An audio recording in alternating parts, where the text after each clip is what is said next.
শুভ সকাল বন্ধুরা। বহু পরীক্ষার্থীরা একটা প্রশ্ন বারবার জিজ্ঞাসা করছেন, সেটা হচ্ছে ওবিসি মামলার প্রভাব এসএসসি রিক্রুটমেন্টের ওপরে পড়বে কিনা। দেখুন, এই বিষয়টা সম্পর্কে এই সময় পত্রিকায় একটা খবর প্রকাশিত হয়েছে। সাংবাদিক হচ্ছেন শীর্ষেন্দু দেবনাথ। সেই খবরে বিস্তারিতভাবে এই সম্পর্কে আলোচনা করা হয়েছে।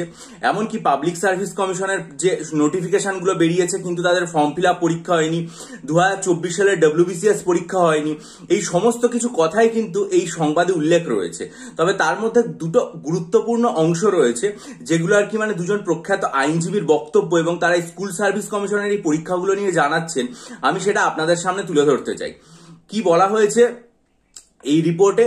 বলা হয়েছে, ওবিসি মামলার সঙ্গে হাইকোর্ট এবং সুপ্রিম কোর্টে যুক্ত একজন আইনজীবী বলেছেন, এর সঙ্গে মামলার কোনো সম্পর্ক নেই। যদি থাকে সেক্ষেত্রে 2010 সালের আগে যে সমস্ত ওবিসি সার্টিফিকেট ইস্যু হয়েছে, তারা ওবিসি হিসাবে এই চাকরিতে বসার সুযোগ পাবেন, এটা বলা হয়েছে। আর ওবিসি মামলায় মামলাকারীদের পক্ষের আইনজীবী বিক্রম বন্দ্যোপাধ্যায় বলেছেন যে হ্যাঁ, নিয়োগ সম্ভব। যেটা রটনা হচ্ছে যে নিয়োগ হবে কি হবে না, সেটা ভুল। সুপ্রিম কোর্ট এই নিয়োগ সংক্রান্ত বিন্দুমাত্র কোনো স্থগিতাদেশ দেয়নি, ফলে নিয়োগ প্রক্রিয়া হতে কোনো বাধা নেই। যারা 2010 থেকে 2024 সাল পর্যন্ত ওবিসি সার্টিফিকেট পেয়েছেন, তারা পরীক্ষায় বসতে পারবেন আনডিজার্ভ বা জেনারেল ক্যাটাগরি হিসাবে। একদম এই কথাটা উল্লেখ করা হয়েছে। অর্থাৎ দুজন আইনজীবী যে কথাটা বলেছেন, সেটা হচ্ছে যে এই যে ওবিসি সংক্রান্ত ব্যাপার, সেটার জন্য যেহেতু হাইকোর্ট বা সুপ্রিম কোর্টের কোথাও বিন্দুমাত্র কোনো স্থগিতাদেশ নেই, ফলে এটার জন্য এসএসসির যে নিয়োগ প্রক্রিয়া, এই 26,000 শিক্ষক বা শিক্ষাকর্মী সমস্ত লোকজনের, তাদের নিয়োগে বিন্দুমাত্র কোনো প্রতিবন্ধকতা আসবে না, নিয়োগ প্রক্রিয়া চলতেই পারে। একজন আইনজীবী যেটা বললেন যে 2010 সালের আগে যে সমস্ত ওবিসি সার্টিফিকেট ইস্যু হয়েছে, তারা ওবিসি হিসাবে চাকরিতে বসার সুযোগ পাবেন। আর একজন আইনজীবী যেটা বলেছেন, সেটা হচ্ছে যে 2010 থেকে 2024 পর্যন্ত যারা ওবিসি সার্টিফিকেট পেয়েছেন, তারা জেনারেল ক্যাটাগরিতে পরীক্ষায় বসবেন। অর্থাৎ ওবিসি সংক্রান্ত ব্যাপারের জন্য পরীক্ষায় প্রতিবন্ধকতা আসবে, এটা কিন্তু কখনোই নয়। আমি এই যে রিপোর্টিংটা বা এইটার লিঙ্কটা পরিষ্কারভাবে এই ভিডিও ডেসক্রিপশন বক্সে দিয়ে দেবো, আপনারা পুরো রিপোর্টটা প্রয়োজন অনুসারে পড়ে দেখবেন। আর একটা কথা আপনাদের সামনে বলতে চাই, সেটা হচ্ছে আমরা দেখেছিলাম যে কলকাতা হাইকোর্টে একটা ওবিসি সংক্রান্ত মামলা রুজু হয়েছে, যেটা হয়েছে হচ্ছে এপ্রিল মাসের শুরুর দিকে, এবং সেটাতে পাবলিক সার্ভিস কমিশন অন্তর্ভুক্ত রয়েছে। ফলে সেই বিষয়টার যে মামলা, সেটার প্রথম শুনানি হওয়ার কথা ছিল এপ্রিল মাসের 2 তারিখে, হয়নি। তারপর 4 তারিখে হওয়ার কথা ছিল, হয়নি, কারণ মহামান্য বিচারপতি জাস্টিস তপব্রত চক্রবর্তী মহাশয় একটা সার্কিট বেঞ্চে গেছিলেন, ফলে এটা হয়নি। তবে আপনারা যদি দেখেন বর্তমানে মামলার লিস্ট, সেটা খুলে দেখতে পাবেন যে উনি ফেরত এসেছেন এবং ওনার নামে বিভিন্ন মামলা অ্যাসাইন্ড হয়েছে, কিন্তু এই মামলাটা সুনির্দিষ্ট কত তারিখে শুনানি হচ্ছে সেটা সম্পর্কে কিছু জানা যায়নি।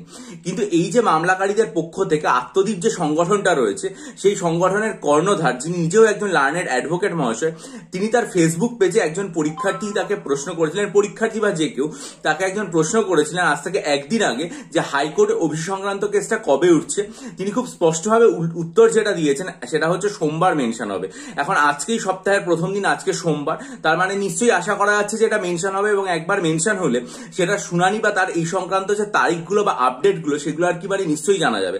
এতদিন পর্যন্ত আমরা যে পরীক্ষার্থীরা অপেক্ষা করে আছি যে কবে এই মামলার বিষয়টা উঠবে, কারণ দুটো ডেট ঠিক হয়েছিল, কিন্তু সেখানে বিভিন্ন কারণবশত শুনানি না হয় পিছিয়ে গেছিল এবং পরবর্তী ডেট জানা যায়নি। কিন্তু আজকে তিনি যেহেতু নিজে প্রোফাইলে জানিয়েছেন খুব স্পষ্টভাবে যে সোমবার মেনশন হবে, আজকে সোমবার, যদিও ডেটটা বলেনি, আশা রাখা যায় আজকেই সোমবার হবে, তাহলে পরবর্তীকালে নিশ্চয়ই কবে ডেট পাওয়া যায় বা কম্পিউটার জেনারেটেড ডেট, এগুলো সম্পর্কে একটা বিস্তারিত আপডেট পাওয়া যাবে, এবং পেলে আমি আমার চ্যানেলে জানাবো। তার জন্য আপনারা চ্যানেলটা সাবস্ক্রাইব করে রাখুন, বেল আইকন প্রেস করে দিন, এবং অবশ্যই আন্তরিকভাবে এটা চাইবো যে কলকাতা হাইকোর্ট থেকে যেন এই সংক্রান্ত ব্যাপারে একটা সুনির্দিষ্ট দৃষ্টি দেখিয়ে দেওয়া হয় বা একটা আলো ফেলা হয়, যে সমস্ত পরীক্ষাগুলো চলমান রয়েছে, যার মধ্যে মিসলেনিয়াস বা ক্লার্কশিপ রয়েছে, সেই সমস্ত পরীক্ষাগুলো যেন ধারাবাহিকভাবে চলতে পারে, তাতে যেন কোনো রকম বিন্দুমাত্র বাধা না আসে, সেগুলোর প্রিলিমসের রেজাল্ট বেরোয় যেন দ্রুত মেন পরীক্ষার বন্দোবস্ত করা যায়, এবং যে সমস্ত পরীক্ষাগুলোর ইন্ডিকেটিভ অ্যাডভার্টাইজমেন্ট বেরিয়ে রয়েছে, WBCS, miscellaneous, clerkship, MVI, non technical, technical বা তার সাথে আইডিও, যেগুলোর পরীক্ষার জন্য আমরা দীর্ঘদিন অপেক্ষা করে আছি, সেগুলোর যেন বিস্তারিত ফর্ম ফিল আপ এবং তার সাথে নোটিফিকেশন বের করার ফর্ম ফিল আপ এবং সেই সমস্ত পরীক্ষাগুলোর প্রসেসটা যেন গতিপ্রাপ্ত হয়। আন্তরিকভাবে চাইবো যে এই যে একটা প্রতিবন্ধক, একটা মানে স্থির অবস্থার মধ্যে আমরা এসে থমকে রয়েছি, কোনো দিকে এগোচ্ছে না, এই পরিস্থিতি কেটে গিয়ে যত দ্রুত সম্ভব কলকাতা হাইকোর্টের নির্দেশিকা অনুসারে এই ব্যাপারগুলো, কারণ আপনারা ভেবে দেখুন যে 2023 সালের WBCS পরীক্ষা, সেটার ফর্ম আপনারা ফিল আপ করেছিলেন আজ থেকে প্রায় 2 বছর আগে, অর্থাৎ 24 মাস কেটে গেছে পরীক্ষার, শুধুমাত্র মেন পরীক্ষাটুকু হয়েছে, কিন্তু মেনের রেজাল্ট এখনো জানা যায়নি, অর্থাৎ 28 মাস কেটে যাবে, তখনও রেজাল্ট আসবে বা ইন্টারভিউ শুরু হবে কিনা আমরা জানি না।